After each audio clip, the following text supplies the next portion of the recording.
ఒక్కసారి కొమ్మూరి గోల్డ్ కి కాల్ చేయండి. తాకట్లో ఉన్న మీ బంగారాన్ని విడిపించి మార్కెట్ ప్రైస్ కి వాళ్ళు కొనుక్కుని మిగతా డబ్బులు మీకు ఇచ్చేస్తారు. Welcome back to our channel. నేను మీ పవన్ బేస్వాడ.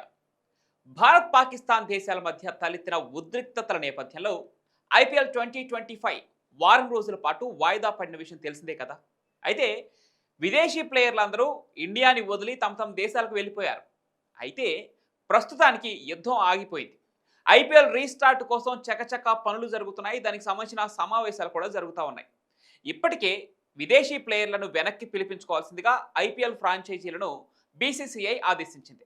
ఇందుకు సంబంధించిన రీషెడ్యూల్ను కూడా ఇప్పటికే ఫ్రాంచైజీలకు బీసీసీఐ పంపినట్లు కూడా తెలుస్తోంది. ఇప్పుడు ఒక షాక్ తగిలింది.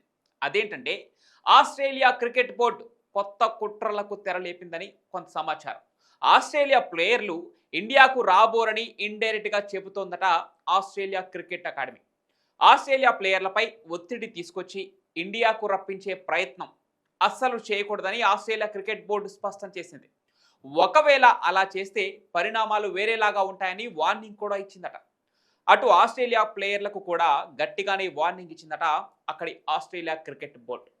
భారత్ వర్సెస్ పాకిస్తాన్ యుద్ధం నేపథ్యంలో ఆస్ట్రేలియా ప్లేయర్లు కూడా ఇండియాకు రావాలంటే భయపడిపోతున్నారట. అందుకే ఆస్ట్రేలియా ప్లేయర్లు ప్యాట్ కమిన్స్ కావచ్చు, Mitchell Starc, Head Josh, Hazlewood లాంటి మంచి మంచి ప్లేయర్లందరూ ఇండియాకు మళ్ళీ రావాలంటే గసగస వణికిపోతున్నారట. క్రికెట్ కంటే తమకు ప్రాణాలే ముఖ్యమంటూ ఈ ప్లేయర్లు ఓ నిర్ణయానికి వచ్చినట్టు తెలుస్తోంది. ఆస్ట్రేలియా క్రికెట్ బోర్డు కూడా చెప్పినట్లు తెలుస్తూ ఉంది. అయితే ఇంగ్లాండ్, సౌత్ ఆఫ్రికా, న్యూజిలాండ్ ప్లేయర్ల గురించి కూడా సరైన సమాచారం లేదు. కొందరు జాతీయ జట్టుకు ఆడాల్సి ఉండగా మరికొందరేమో భద్రతా కారణాలతో రాలేమంటున్నారని సమాచారం.